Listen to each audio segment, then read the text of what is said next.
What's up, everybody? Welcome back to the OG family. Make sure y'all smash that like button. Subscribe to my channel only if you want to. But look, my beautiful people, we got this 15 toughest tribes that are feared by the United States Army. They should have just said by the U.S. You know what I'm saying? Why they gotta say the Army in particular, man? We all work together, so it is what it is. You feel me? They ain't by themselves. But look, man, this should be an interesting video right here, man, because naturally, you know, we got the greatest military force. But if we scared of some tribes, they gotta have some type of thing out there, you feel me, that we gonna just hop into it, because I don't know what the hell I'm talking about. Like, I don't know what they have, special spears or something, but look, man, let's get this video right here to like 2,000 likes, man. If y'all haven't subscribed to my vlog channel, it's in the description down below. But let's hop into this video without further ado. Chimbu Skeleton Tribe. What? Meet the skeleton warriors of the Bugamo tribe in the Chimbu province of Papua New Guinea. These guys look straight out of a horror movie or out of your worst nightmare. That's not a real person. Entire bodies with clay and ash to look like a living skeleton. Bro, that's the I'm about to, boy, look. The hell? But why do they do this? Well, as the saying goes, the best way of conquering your fears is to face them. The Bugamo people opted for a more hands-on approach. They actually embody their foes and ghosts. Kind of like boggarts in Harry Potter. They become what they most fear. Their first contact with white European people was very recently, in the mid-90s. It isn't quite clear the reason behind such terrifying body paintings, but the common consensus is that their ancestors started doing it to scare off the bad spirits of the forest and be able to go about their business. And also to scare the heck out of superstitious rival tribes in the process. I mean, that's pretty badass. Yeah. They live in a very traditional way. They take care of their pigs and their crops, but they are fierce warriors, and they've been at war with neighboring tribes for hundreds of years now. Before we go on, like this video, smash the subscribe button and click the notification bell right now, or this centipede will crawl on your face when you're sleeping. Number 14. Mohawk People. The Mohawk people are a First Nation tribe from North America. You might recognize their notorious face paint and red feathers on their heads. They were a semi-sedentary tribe, which means they moved around a lot, but they lived in what is today New York State when the colonization of America started. Eventually, they had to move to Canada, but before that moment, they gave the British and the French a very hard time. They were fierce warriors that fought hard against the colonizers. They even made an alliance with two other tribes. They were called the Gatekeepers of the East, or the Iroquois Confederation. They actually fought with the British during the American Revolution. And just before that, the American Frontier Wars took place, where everybody was fighting for land. During that time, the Mohawk people survived by trading fur, and when the Dutch introduced fire guns to them, their victories increased exponentially for obvious reasons. They were generally peacekeepers, but they were also excellent warriors when necessary. A fun fact about the Mohawk tribe is that only men could be chiefs, but only women could vote for the chief. Oh, that's crazy. Hey, you know what? That's pretty. I mean, that's pretty smart on their behalf, though. Cause it's too many egos when we all trying to be the men, or we all trying to be the chief. You feel me? So the women should, the one I guess that they you know, respect the most. It makes sense, bro. It makes sense. It makes sense. And they fierce warriors. You feel me? Like they call themselves the gatekeepers. You feel me? I ain't gonna get into the history, bro. We're gonna keep going on this. Shawnee People. Crazy.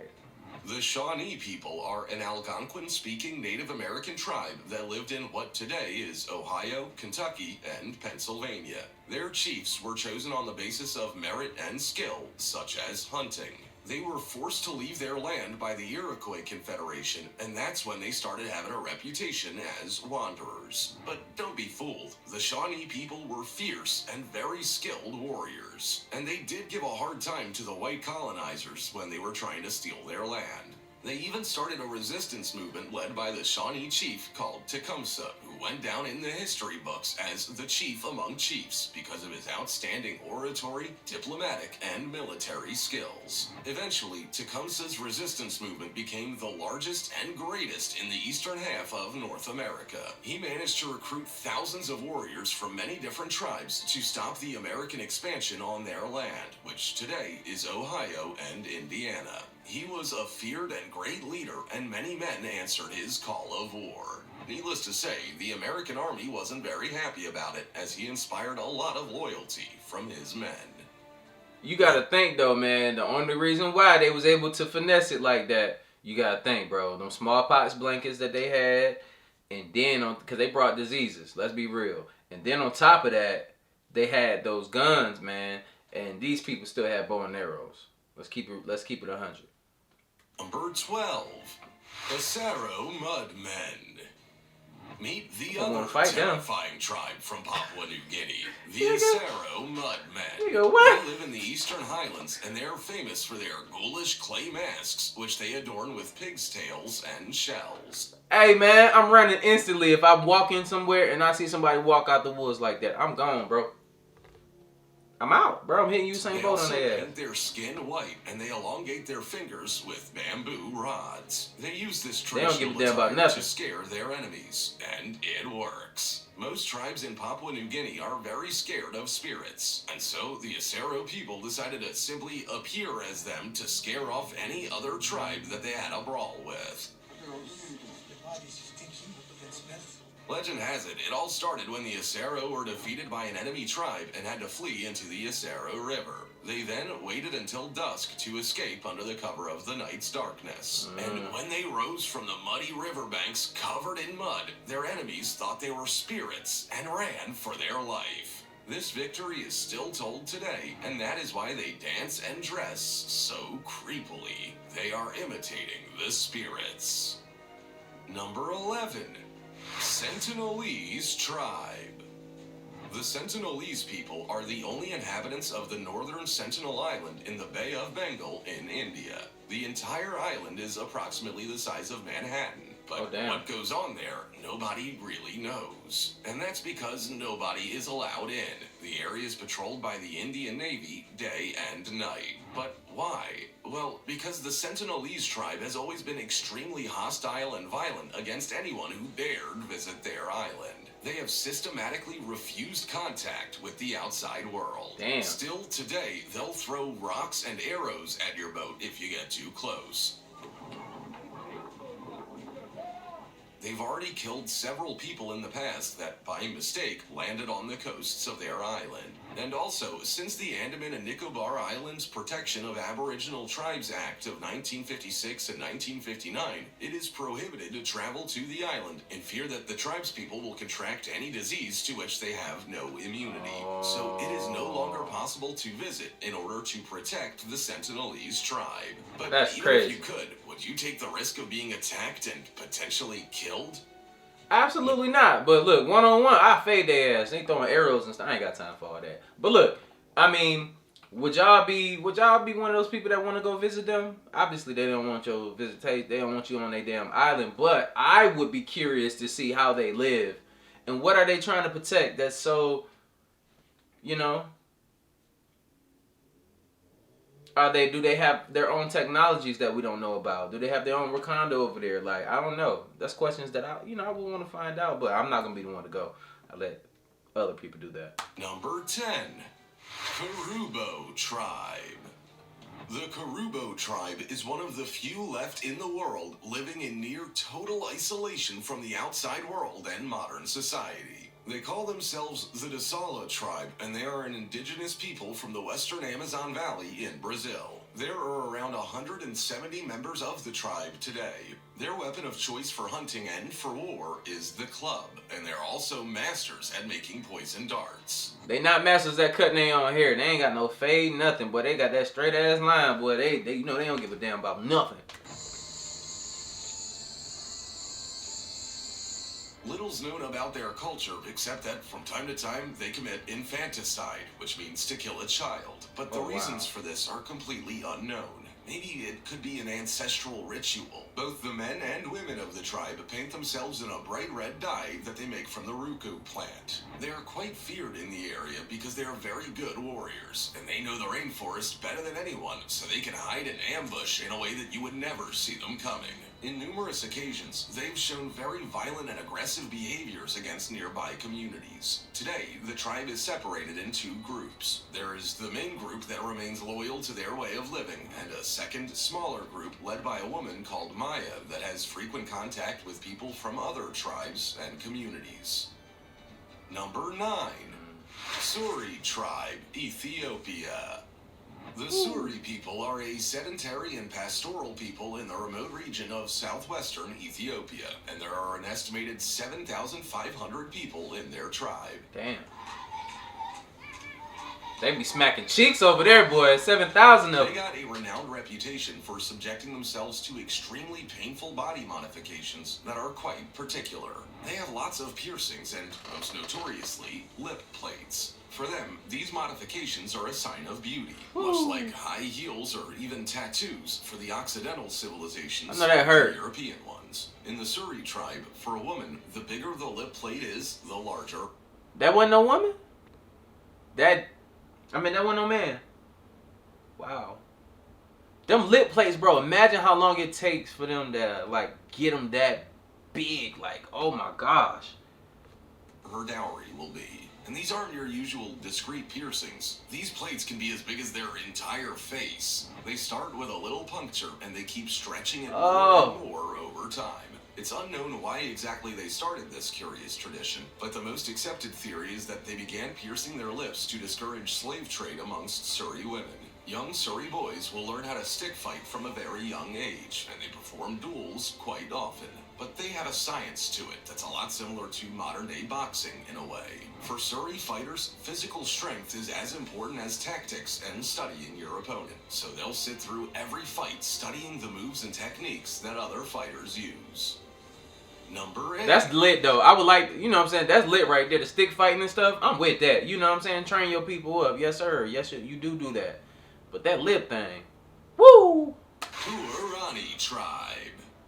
The Huiri people are a Native American tribe from the Amazonian region of Ecuador. They're also locally known as the Auca, which literally means savage. They used to be hunter-gatherers, but in the last 40 years, their territory has been victim of oil searching and illegal logging. So they've become settled like many other tribes in the area. They used to have a lot of conflicts with neighboring tribes, and they are quite good fighters. Their weapon of choice is the spear, which allows them to engage in close combat. But for hunting, they use the blowgun, which are typically from 3 to 4 meters long, and the arrows of which are dipped in curare poison. This poison is extremely powerful. It paralyzes the muscles almost instantly and causes the prey to stop breathing.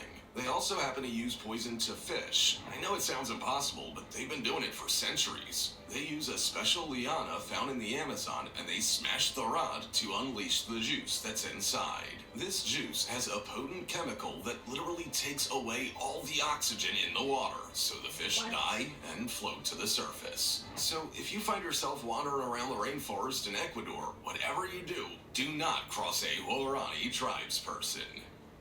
Number 7. Hell nah, you ain't gonna do that shit to me. Yali Tribe. The Yali tribe had the first contact with the white man in 1961, and they live in the highlands in Papua New Guinea. They're considered the smallest tribe in the country, and I say considered because some anthropologists are convinced that there are still many tribes that we don't know about in Papua New Guinea. But this tribe in particular was extremely feared and dreaded by everyone that knew them. And the reason is quite shocking. They're cannibals. Yeah, you heard that right. They eat human flesh. They're one of the Pygmy nations, which is an ethnic group of dwarf people. The tallest they can reach is 1.50 meters. Nigga, what? They are quite short. They are extremely feared by their enemies, and that alone is proof enough of their ferocity. The reason why they were so absolutely feared is because they completely destroyed the bodies of their enemies. Not only did they eat the meat and organs, they even turned the bodies into dust and threw it in the valley. This practice started out of the fear of their spirits coming back to haunt them. The men don't use clothing of any kind. They wear only a traditional penis sheath and rings around their waist, and the women wear a skirt made out of reed. Numbers? That's crazy as hell. I wouldn't want to live nowhere near them little motherfuckers, you know what I'm saying? I'll be way down somewhere else. I ain't got time for that, bro. I ain't got time for it. They little and stuff, but they got numbers. Catch them one-on-one, yeah, you catch these paws, but y'all eat people? Shit. I'm out the way, cuz. Garuka. The Garuka tribe of Papua New Guinea is a very famous one due to their elaborate headdresses and jewelry. They use parrot feathers, feathers of birds of paradise, and colorful tissue. But the most valuable adornments are the ones made out of seashells because they represent prosperity and wealth. Because of that, when a young man wants to marry a young woman, he presents her with a seashell necklace. Centuries ago, the Garuka... Shit, it's lit there. It sounds a lot more easy. We got to buy diamonds and platinum and gold. People use tiny pieces of pearl instead of money. By Their girl, culture and traditions are very strongly linked to the coast and the ocean.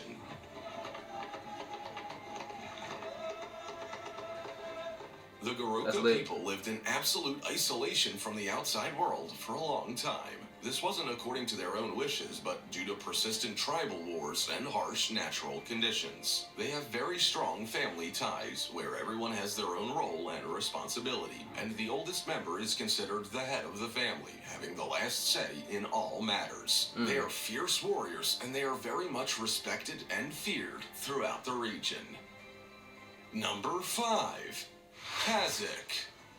The Kazakh people are from Kazakhstan, Asia. The name means wanderer, free, independent, and warrior. They appeared during the 15th century from an amalgam of several Turkic tribes and of the Mongols, which are still considered today to have been the greatest warriors in human history. Remember Genghis Khan? Yeah, that was their leader. They were a nomadic tribe, and their traditions revolve around livestock, but they are also excellent hunters. They mainly hunt with golden eagles in Siberia during the winter under extremely harsh conditions. But eagle hunters are very well respected within the tribe. They are very good at wrestling, and they perform wrestling matches publicly very often. This is a tribe that hasn't bowed down to anyone at any point in history. They are tough, resilient, and incredibly strong. They're also completely self-sufficient, which means no matter when or where, they will have shelter, water, and food. And that is very important if you have enemies. Many great armies tried to invade their territory, but they failed one after the other. They also have a great power of adaptability. They can train their bodies to adapt to any kind of weather, no matter how extreme. Number 4. I mean, look, man, that's come on, man, that's anybody, bro. Like, we just gonna survive, you know? Chukchi. The Chukchi are an indigenous people that live in the Arctic region of Russia. They are the closest Asiatic relatives of the indigenous Native American people. It's important to note that Russia tried to wage war against the Chukchi many times in history, but never once won. At one point, the leader of the Chukchi killed the Russian commander, and they kept his head as a trophy for several years. Oh, wow. After many attempts of defeating the Chukchi and failing miserably, the Russians then decided to stop the conflict because it was causing them too much money and also bloodshed. And that's when they started peacefully trading. So this tribe literally defeated the almighty country of Russia. That's no small feat if you ask me. They mainly eat reindeer and Arctic sea mammals like walrus, seals, whales, and also fish. Their religion is shamanist, which means that they hold sacrifices and ceremonies for divination and healing. They believe that everything in the universe has a spirit, even inanimate objects, and those spirits can either be benevolent or evil. They are divided into 2 chief groups, the reindeer Chukchi that live in the mainland and are nomads, and the maritime Chukchi that live in the Arctic and Bering Coast and have fixed villages. To move around, they build wooden boats with skin covers. Number 3. Maori. The Maori are Polynesian people from New Zealand, and they are worldly famous for their outstanding and very intimidating haka dance. This is where the men perform screams of war and make very scary facial expressions. If you've ever seen... I remember we did this, man, in basic training. We had somebody else from there, and we all did that. He showed us the dance and stuff, and we had like some type of competition and we won. But it's lit though. It make you feel good when you do that. It make you feel powerful and strong. Real talk though. An All Blacks rugby game, that's what they do at the beginning of each match. Thankfully, when the Europeans arrived in New Zealand in the 18th century, the relationships with the Maori were mostly peaceful, except the part about land confiscation. And after the Treaty of Waitangi in 1840, the two cultures coexisted. They're a very close-knit group that have protected their culture and their history to this day. I love that right there. Self-named themselves. Maori in their language means ordinary or normal, to differentiate themselves from the deities. Yeah, they hard, bruh. They are fierce warriors, and the very first time Captain James Cook approached the island by boat, the Maori people managed to kill 4 European men before they could even land. Damn. Only 1 Maori was killed during this incident. During the first years of European and Maori coexistence, there were many incidents from the Europeans that unleashed subsequent revenge attacks from the Maori that were quite furious. They are not a tribe to mess with. Number 2. Cheyenne. Look, Americans and stuff, well, the new Americans, they came over here, man, thinking shit was sweet. It's a whole bunch of goddamn, you know, savages, well, I hope, and not savages, warriors, real warriors that's about that life, you know what I'm saying, that pull up on them. It's crazy, man. Like, I wouldn't have wanted to be around during that time of discovery of, like, different tribes and stuff. That's, just the look at this video right here, I'm cool, bro. I just want world peace. The Cheyenne people are a Native American tribe from the Great Plains, and today they mainly live in Minnesota and Montana, United States. When the Europeans arrived to America, they started a ferocious war with the Cheyenne people, which were already waging war with their traditional enemies, the Crow people. They adopted the horse culture in the early 18th century, which they still have today. In their early days, they lived by trading wild rice and hunting bison. The most famous Cheyenne person was Moats Ianotes, which I'm probably not pronouncing right, or Sweetgrass, which I hope I am. He was a prophet who predicted the coming of the horse, the cow, the white man, and many other new things that did in fact later happen. They used a lot of medicinal plants for healing and for ceremonies. The sacred arrow is the male symbol of power, and the sacred buffalo hat is the female symbol of power. They lived in decorated skin teepees, and their clothing was also made out of skin. Both men and women braided their hair in 2, 1 braid at each side of the neck, and used bird feathers to decorate their head. They had a council of 44 headsmen, 4 for each subgroup, and 4 elders. Number 1. Kiowa. The Kiowa people are a Native American tribe. They were the closest allies to the dreaded Comanche. The Kiowa waged war against anyone who the Comanche tribe was at war with, including the U.S. Army. Both tribes were particularly hostile to white men and killed thousands during their raiding and trading days in the American Southwest and Mexico. They took part in the Plains Wars of the post-Civil War era, a war that saw one of the most brutal fights between the American government and the Native American people that were fighting to keep their land as well as their way of life. They fought frequently with both nearby enemies and far beyond their territory. They were notable in the plains for their far-distance raids that sometimes could occur as far as Mexico. Damn. Their entire culture was built around war. They are what is called a warrior society, and almost all of their warfare was conducted mounted on horses. Young Kiowa men had to prove their worth through bravery and skill to be invited into one of the warrior societies. When you think about the typical Native American from old cowboy movies, the Kiowa are it. They were ruthless and vicious, but I guess you would be too if someone suddenly came into your land and tried to steal it from you. Right. As you can see, the almighty U.S. Army has had a lot of enemies throughout history, and many of them didn't even have much more than a... See, when I was thinking about this video, like the title, when I looked at it and stuff, I was like, I didn't know it was going to go that deep. But now, after watching this video, that's why it's good to seek different information. You know, some of these tribes I did not know exist at all. You know, but knowing the backstories and the history behind them, you know what I'm saying, you got to put some respect on their name. And they fought fiercely for what they knew, and that's what every nation, culture, whatever you want to call it, does. You know, you fight for what's yours and what's right, you know. But that's crazy. I think they're missing a couple. I'm not going to slaughter this whole video, but I think they are missing a few. So go ahead and let me know in the comments down below, because some of the fiercest tribes and stuff were not listed, but it is what it is. But Look, man, like I always say, spread love because there's too much hate in this world. Love you guys. See you in the next video. And I'm out, though. Loud.